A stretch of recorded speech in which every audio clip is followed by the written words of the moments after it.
I jolted awake to the sound of my circuit breaker popping like a firecracker on the 4th of July. My shed lights blinked off, my electric saw stopped mid-cut, and my backup generator didn't even flinch. It was already drained. At first, I thought maybe a raccoon had crawled inside and chewed a wire again. But when I walked into the shed and noticed the extension cord trailing out from under the back wall toward the community green space, something didn't feel right. I followed it like a trail of breadcrumbs until I heard the gentle hum of something charging in the distance. Rounding the hedgerow, I nearly burst out laughing when I saw it. There, under the cover of darkness, was HOA President Karen, crouched like a cartoon villain, plugging her candy apple red golf cart into my solar-powered shed, on my land, like it was her personal charging station. The sheer audacity nearly knocked me over. That night, as I sat on my porch sipping iced tea and replaying the footage from my shed camera, an idea sparked in my mind, brighter than any fuse she'd blown. I looked over at the bull fence powering my livestock paddock, and grinned. If she wanted a charge, oh, I'd give her one. The next morning dawned like any other, sun beaming, roosters hollering, and the distant whirring of someone's leaf blower breaking the peace. But for me, everything had changed. I wasn't just some quiet farmer anymore. I was now a man whose property was being used like a community gas station, all without permission. I spent the early hours examining the shed's breaker panel and realized Karen's nightly visits had drained my backup battery system to the point where my automated feeders for the chickens had failed. That explained why they'd been extra loud this morning. I muttered a string of words under my breath that would have made a preacher blush and stomped over to the edge of the property. The grass near the fence line was pressed down with cart tire track. The nerve. By mid-morning, Karen had the audacity to waltz right up to my property in her sun hat and oversized sunglasses like she was doing me a favor. She clutched a rolled-up HOA violation in one hand and wore a smirk that could sour milk. Without even acknowledging what she'd done, she started with, "Thomas, we've had a few complaints from the board. Your shed's solar panels are reflecting too brightly onto the walking trail. It's disruptive. Consider repositioning them." I stared at her, then at the paper she handed me. "Also," she added, feigning concern, "there've been whispers of someone overusing power in the area. Just a friendly reminder to conserve." She walked off with a tight-lipped smile before I could even respond. I didn't need a detective to figure out she was projecting her guilt onto me like a spotlight. But fine, if that's the game she wanted to play, I was ready. I spent that afternoon reviewing the footage from the past 2 weeks. Each night, right around 2 a.m., Karen snuck in like clockwork, extension cord in hand, dragging it behind her like a mischievous toddler. She'd open my shed door, plug into my outlet, and sit in her golf cart browsing her phone until her cart had enough juice to make it back up the trail. And every single time, she'd leave the cord hanging or half-buried, expecting me not to notice. That's when it clicked. She didn't just stumble upon an outlet, she'd been doing this regularly, deliberately. She thought I wouldn't catch on. Worse, she thought I wouldn't do anything about it. Well, Karen clearly didn't know I'd grown up on a cattle ranch where we learned young not to poke the bull, especially the one running a power grid. That night, I waited until dusk and went to work. First, I rerouted the extension cord line inside the shed to a dummy outlet. Then I wired that outlet directly into the Energizer line from my electric fence, rated specifically for bulls and wild hogs, mind you. I also rigged it with a failsafe so none of my real equipment would get zapped. Safety first, after all. Then, just to be sure, I mounted an extra camera to catch every angle. I even replaced the light bulb in the shed with a soft blue LED, just so the glow would seem extra welcoming. If she was going to sneak in again, she was walking right into my trap. As expected, the next night, I saw the faint glimmer of rhinestones from her sequined sweatshirt as she crept through the hedges like a budget spy. I nearly spilled my sweet tea when she reached the cord and happily plugged in her cart without a second thought. I held my breath, watching the monitor. There was a pause. Then a snap, a sizzle, and a scream that could have woken the rooster 3 hours early. Karen jumped back so fast she nearly cartwheeled. Her wig flew sideways, her glasses hit the grass, and she stumbled into a shrub clutching her hand like it had just met God. Her golf cart, meanwhile, lit up like a Christmas tree before the charger popped loose and the cart rolled back into a ditch. She scrambled to her feet, cussing loud enough to startle the deer. From the audio feed, I caught her yelling, "This man's got a death trap on his shed. I'll sue. I'm calling the HOA." I muted the mic and laughed so hard I wheezed. I half expected her to come banging on my door, but she must have been too embarrassed because she vanished into the night dragging her charger cord like a defeated dog on a leash. The next morning, sure enough, there she was, storming down the HOA trail with 2 other board members in tow. They stood at my fence, waving their arms until I walked over. Karen did all the talking, trying to sound civil but barely containing her rage. "Tom, it appears your property has become hazardous. One of our residents was injured due to an improperly grounded outlet." I folded my arms and kept my voice calm. "You mean the outlet in my private shed? The one someone trespassed onto my property to use without permission?" Her eyes narrowed. "You can't prove that." That's when I pulled out my phone and hit play. The footage showed her plugging in, getting zapped, and flopping into the bush like a flipped pancake. One of the board members actually snorted, trying not to laugh. Karen looked like she wanted to melt into the dirt. I added casually, "Oh, and just for the record, that outlet's connected to a live bull fence. For my livestock. The sign is clearly posted." She opened her mouth to argue but couldn't find a single word. The HOA reps walked off in awkward silence, and Karen followed behind them, muttering something about legal action. I didn't care. Because at that moment I knew one thing for sure. This wasn't over. But next time I'd be the one flipping the switch first. Karen didn't waste any time. The very next morning after her electrifying midnight adventure, she turned up the heat. I was barely 2 sips into my coffee when a white envelope was shoved through my mailbox with a thick red stamp across the top that read HOA immediate notice. Inside was a letter citing me for having an unauthorized security system and endangering the community with hazardous electrics. I laughed out loud.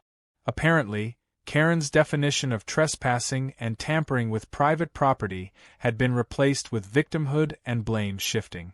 Still, I knew this was more than just an angry letter.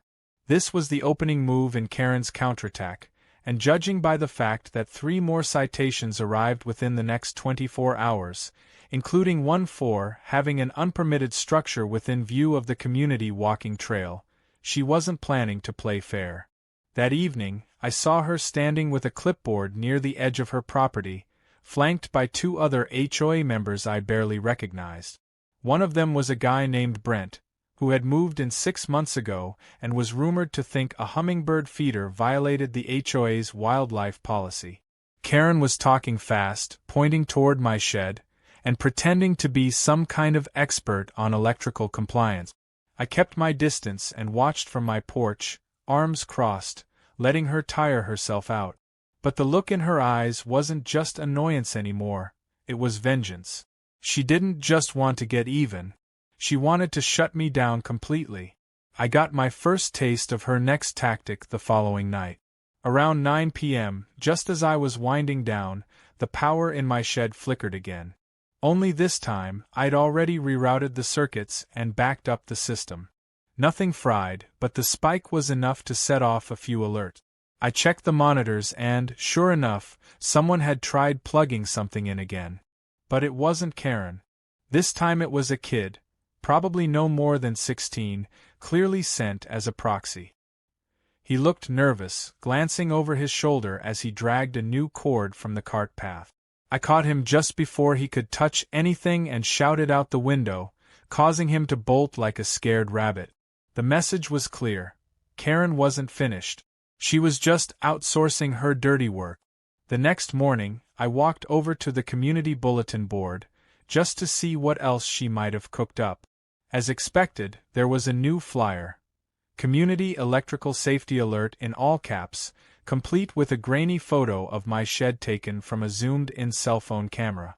The flyer claimed I had installed potentially lethal wiring that could endanger local children and pets.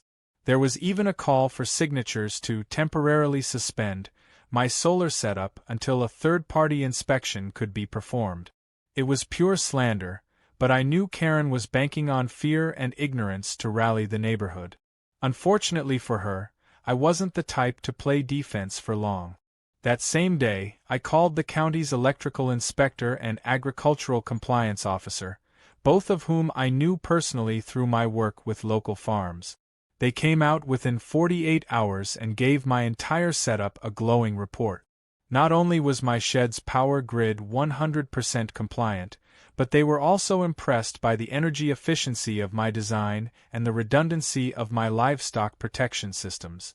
The inspector even chuckled when I showed him the modified outlet and the footage of Karen getting zapped. "I've seen a lot of stupid," he said, "but this is creative stupid." Better yet, when he looked around the property, he noticed something peculiar. Karen's house had a suspicious-looking cable running from the side, through the hedge, and down along the ground in the direction of my paddock. He followed it all the way back to the community trail, where it split into a camouflaged junction box feeding several small conduit. He squinted at it, made a call, and within hours, it was confirmed. Karen had set up an unauthorized backfeed system that tapped into neighborhood utilities to supply her golf cart charging station and even power her backyard fountain. That's not just sneaky, it's illegal. The compliance officer issued a formal notice, and a citation was delivered straight to her mailbox. But it didn't stop there. The utility company followed up with their own team, and when they found evidence that she'd been diverting energy through buried lines without proper permits, the fines piled up fast. I didn't have to lift a finger. Karen had done all the heavy lifting herself, and now she was caught with wires in her hands and her lies unraveling faster than her reputation. Of course, Karen wasn't going down quietly. That weekend, she organized what she called a neighborhood walkthrough.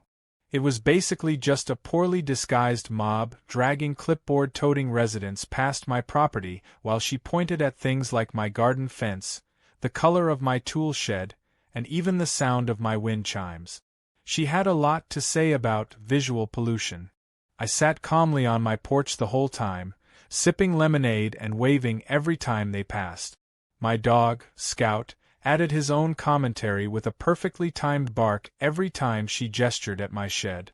But what Karen didn't know was that the entire time she was trying to stir the pot, I had already submitted a report to the HOA Oversight Council downtown. See, while Karen played neighborhood dictator, she'd failed to file her conflict of interest disclosures regarding the developer she was in talks with. Word had gotten around that a golf course project was being quietly negotiated, and Karen was lobbying hard to turn part of our shared land into a cart access path, one that would need to run right through the back corner of my property. She needed my land. Her little charging stunt? That was just phase 1. But she underestimated the bull again. By Monday morning, the real show began. A county utility officer posted a violation tag on Karen's main electrical panel, citing backfeed hazards and illegal connections. Her golf cart sat in the driveway, dead and dirty, with a tangled cord coiled sadly beside it. Even worse, HOA members had started whispering. Not everyone liked Karen's iron-fisted rule, and now that she was caught breaking the very rules she enforced, the mutiny was gaining traction. Brent, who had nodded so confidently at her earlier, suddenly stopped responding to her emails and started attending meetings without her.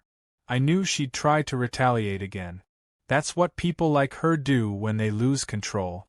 But I also knew I wasn't just defending a shed or a power line. I was protecting my land, my home, and my right not to be bullied by someone who thought the HOA badge made her untouchable. Karen thought she was charging her golf cart. What she was really doing was charging full speed into a mess she'd never escape. And now, she was about to find out just how powerful a fed-up farmer could be. It was almost poetic, The way Karen's perfectly manicured world began unraveling one ugly thread at a time. The golf cart that had once zipped smugly down the trail now sat useless in her driveway, covered in dust and pine pollen, a flat tire sagging like a deflated ego.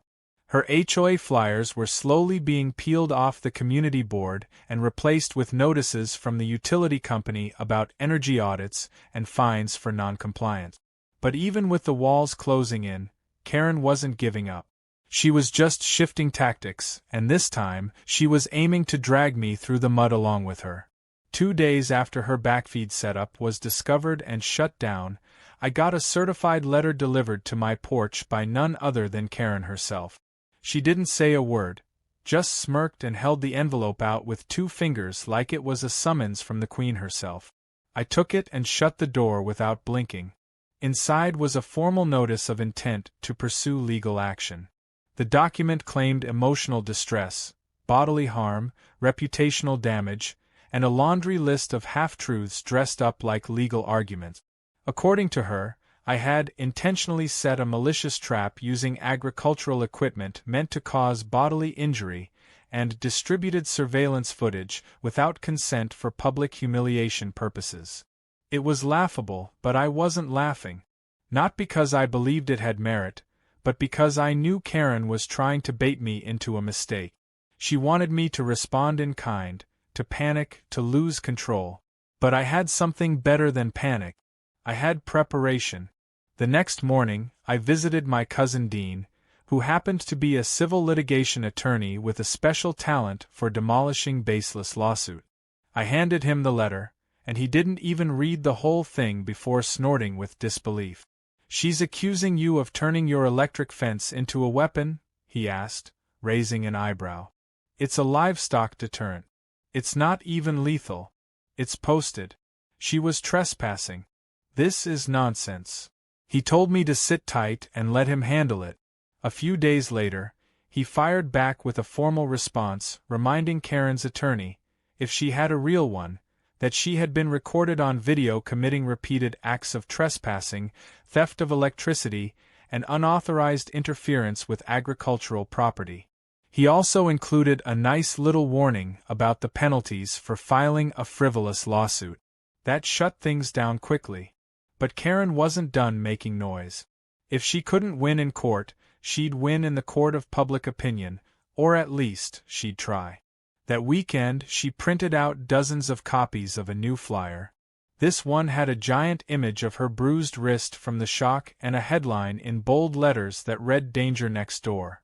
She accused me of housing illegal wiring, building unregulated electric traps, and being a threat to families and pets. She placed them on every door in the neighborhood, even slid one into my mailbox like she thought it'd shame me into submission. It didn't. What it did was push everyone else in the community over the edge. By Monday, a few neighbors had gathered around the community center in what was supposed to be an informal HOA garden committee meeting.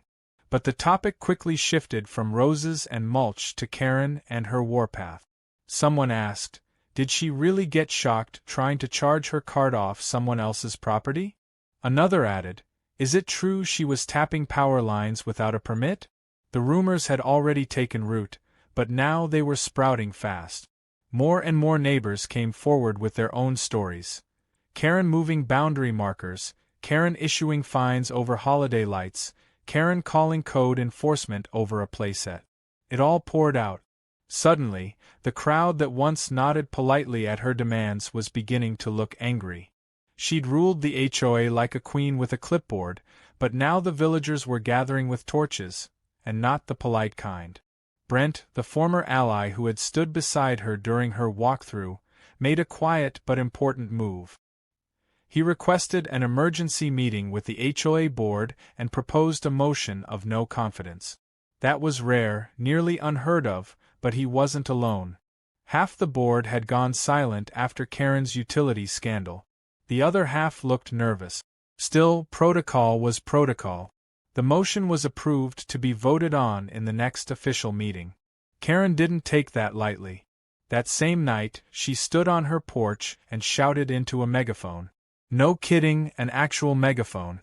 She accused the HOA of corruption, claimed she was being punished for doing the hard work nobody else wanted to, and announced that she would not be stepping down without a fight. It would have been comical if not for how furious she looked. Her voice cracked under the strain, and at one point, she even waved the same flyer that had failed to scare anyone into compliance. People came out to watch, some with phones recording, others shaking their heads. Nobody clapped. Nobody stood with her. It was the beginning of the end. Meanwhile, I kept my distance. I'd already won the first battle, and now the second one was unfolding on its own. I didn't need to fan the flames. Karen was doing that all by herself, one tantrum at a time. But I wasn't idle. While she shouted, I was documenting. Every HOA violation, every power line she laid without permission, every witness statement from neighbors who'd seen her snooping on my land.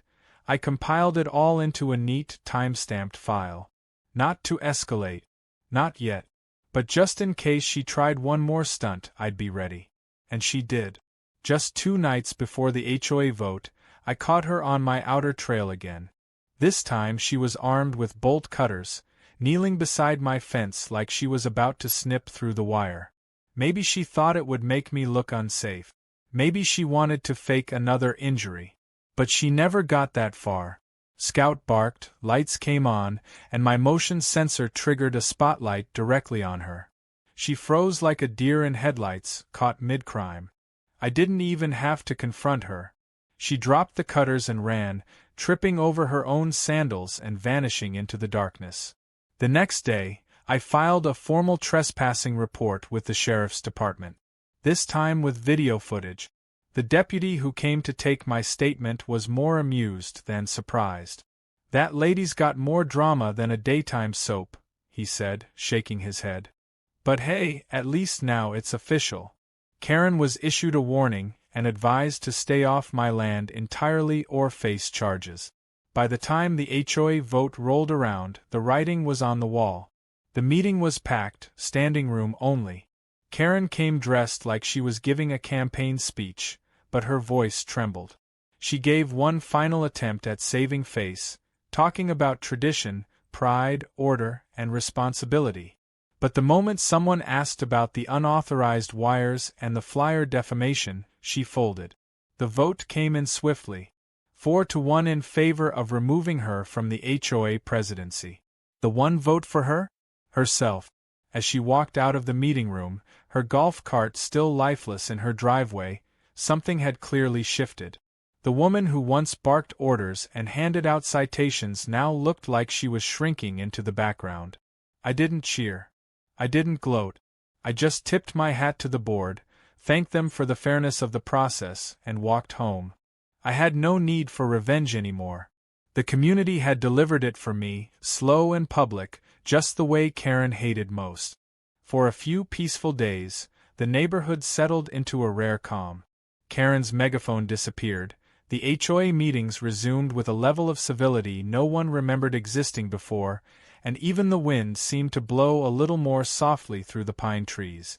I kept to myself, spending my mornings in the barn and my afternoons fixing the shed wiring that Karen had nearly torched with her amateur power stunt. Brisket, my hefty but good-natured bull, had taken to lounging near the edge of the pasture where the trail used to see a lot of foot traffic, as if he enjoyed the quiet too. But deep down, I knew it wasn't over. People like Karen didn't just vanish into their porches after being humiliated. They regrouped. They stewed. And then they struck back with twice the desperation. It happened on a Thursday night. I had just closed up the shed and was walking back to the house when I noticed something strange. The gate latch to the bull paddock was unlocked. Not broken, just sitting there loose, like someone had tried to be careful not to make a sound. I paused, heart picking up a beat, and scanned the area. Everything else looked normal. Brisket was munching hay as usual. But when I turned toward the shed, something caught my eye. The side door, which I always secured with a slide bolt, was slightly ajar. I crept closer and spotted fresh shoe prints in the dirt, heading toward the rear where the electric fencing hardware was installed. I flipped on the interior light and saw what she'd done. The control box was open. Wires had been pulled, rerouted, and poorly taped together with electrical tape in an obvious act of sabotage. Whoever did this had no real knowledge of circuitry, but just enough gall to mess with what they didn't understand. I stepped back and took a long breath. It was Karen. I didn't need a camera to know it. The way the wires were clipped, the direction of the shoe prints, the gate left undone, it was all her, plain as day. I checked the cameras and sure enough, around 1:03 a.m. the previous night, there she was on the footage, wearing all black, a hoodie pulled over her head, and bolt cutters in hand. She looked both ridiculous and completely serious at the same time. She moved like someone on a mission, creeping around like she was in a heist movie. The only thing missing was background music. I backed up the footage and emailed it to both Dean, my cousin attorney, and the sheriff's department. This time, I wasn't going to just file a warning. This time, it was criminal. She had cut into an electrified livestock fence system, a clear safety risk, and tampered with privately owned agricultural equipment. If Brisket had gotten loose because of her meddling, things could have turned deadly. And while I was reviewing the damage, I got a call from my neighbor Marla. She was whispering like she didn't want someone to hear her. Apparently, Karen had been visiting neighbors again, this time going door to door spreading rumors that I'd booby-trapped the paddock, that I'd installed illegal devices under the shed floor, and that I had a secret deal with a local company to turn the land into a data center. It would have been laughable if she hadn't actually convinced a few people that I was hiding something. Her desperation was becoming dangerous. That evening, I reinforced the locks, double-checked the voltage settings, and even brought Brisket in early. I sat on the porch in the dark, waiting. I had a feeling Karen wasn't done. And just past midnight, my instincts were proven right. A shadow moved along the hedge line. She was back again. This time, she crouched by the shed and pulled something from her backpack. I zoomed in with the new spotlight camera I'd installed just for her. It was a small crowbar. She started prying at the corner panel of the shed like she thought there was something hidden inside. I let her work for a moment, watching her huff and grunt, clearly struggling against the bolts I'd reinforced just hours earlier. Then I flipped the spotlight on.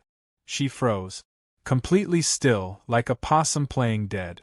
Then, slowly, she stood, turned, and came face to face with me walking down the trail, flashlight in one hand, phone in the other. She opened her mouth to say something, but I raised my hand. "Don't bother," I said calmly. "Already called the sheriff. And this time, I've got everything." Her eyes darted, looking for a way out. But it was too late. A few minutes later, the deputy rolled up the trail, lights low, voice calm but firm. Karen didn't resist. She didn't argue.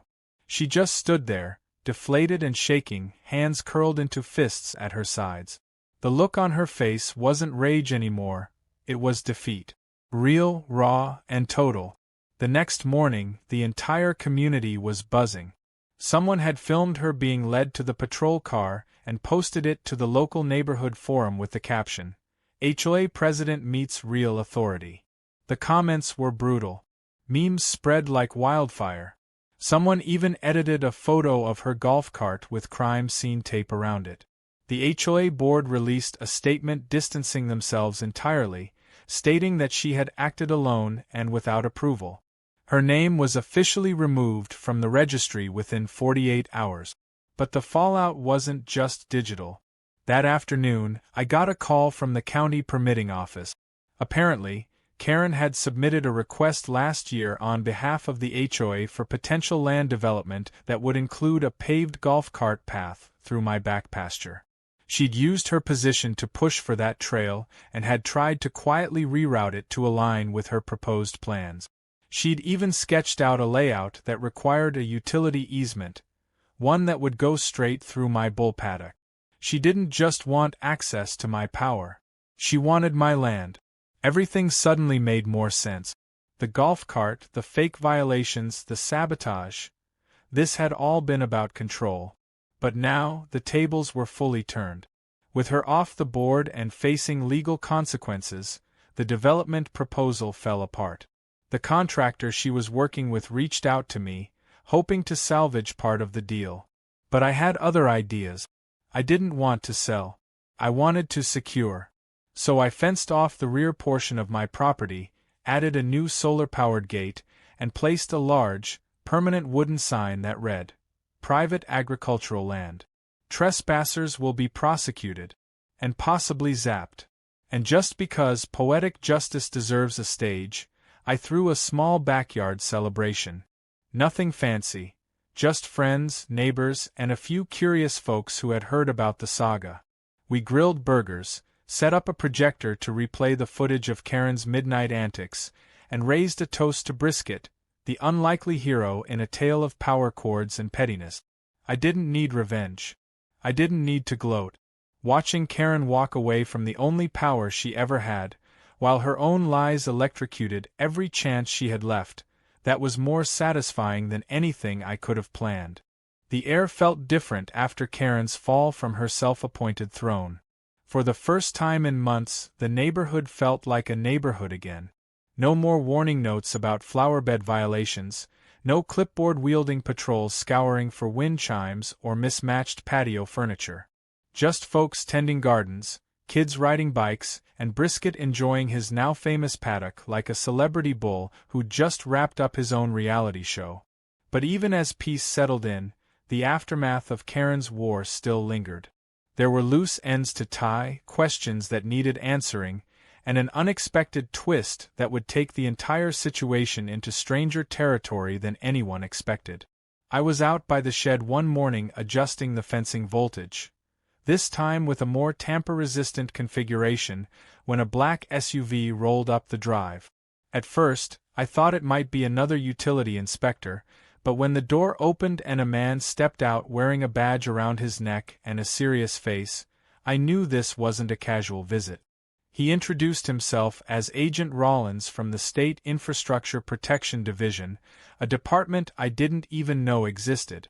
Apparently, my reports and submitted footage had been flagged by the county, and someone upstairs had taken a deeper look into Karen's wiring setup.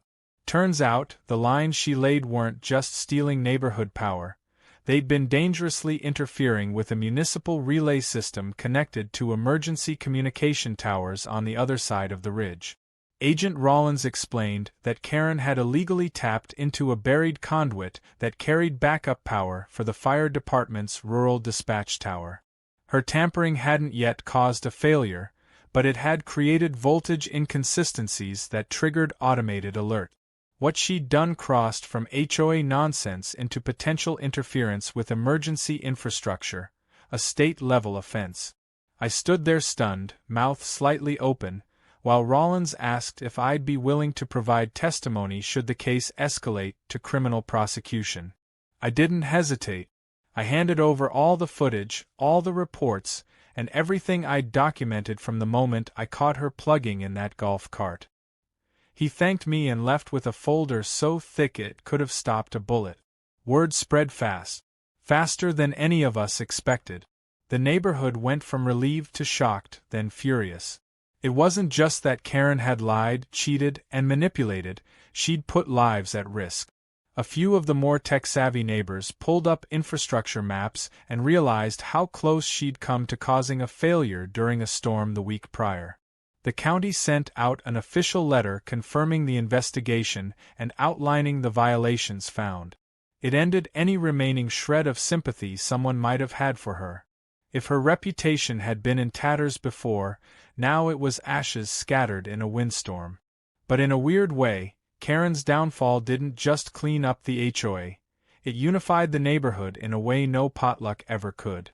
Suddenly, neighbors were organizing events, helping fix each other's fences, even offering to help me repaint the old barn wall that had taken a hit during her cable sabotage. One of the kids from the street down the hill even made a cartoon drawing of Brisket wearing sunglasses and stomping on a golf cart. It ended up as a mural on the side of my shed, and I didn't even mind.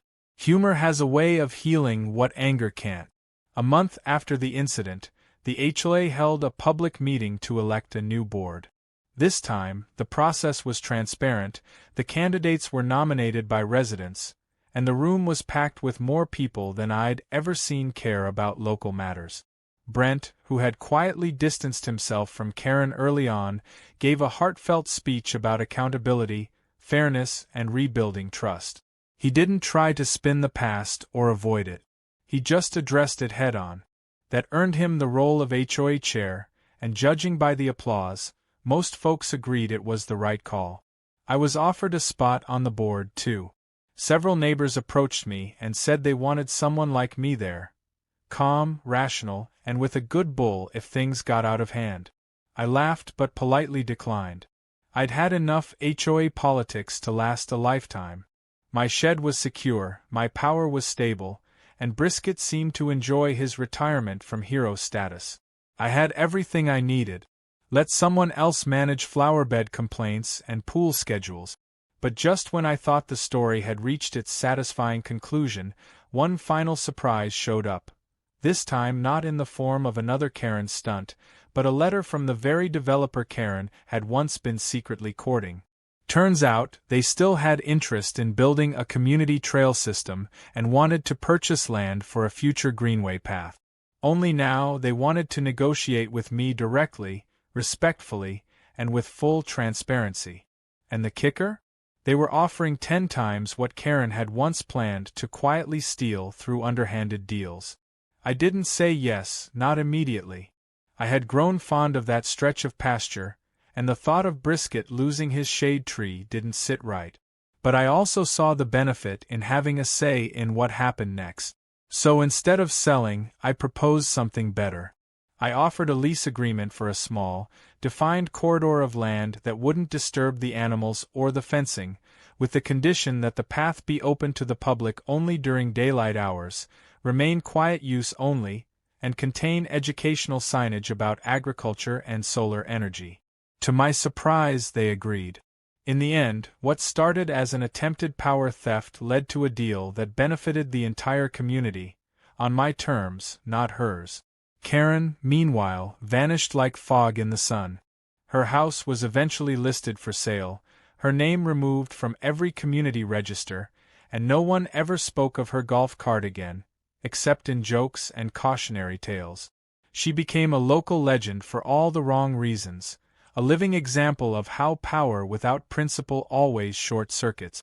On the 1-year anniversary of that first shocking night, we held a backyard barbecue. We called it Brisket's Bash, complete with decorations shaped like tiny fences and a ceremonial toast to charging forward. Everyone came, even the sheriff, who brought ribs and a new tale about someone trying to plug a hairdryer into a cattle fence 3 towns over. We laughed until our ribs hurt, shared food, stories, and for a moment, remembered how close we came to letting a single person control us all. I stood under the porch light, watching Brisket snort happily at a bowl of apples someone had left by the gate, and I smiled. The shed was still mine. The land was still mine. And the power? That would never belong to someone like Karen again. Because while some people steal electricity, others know how to harness it. And in the end, the real charge wasn't in the wires.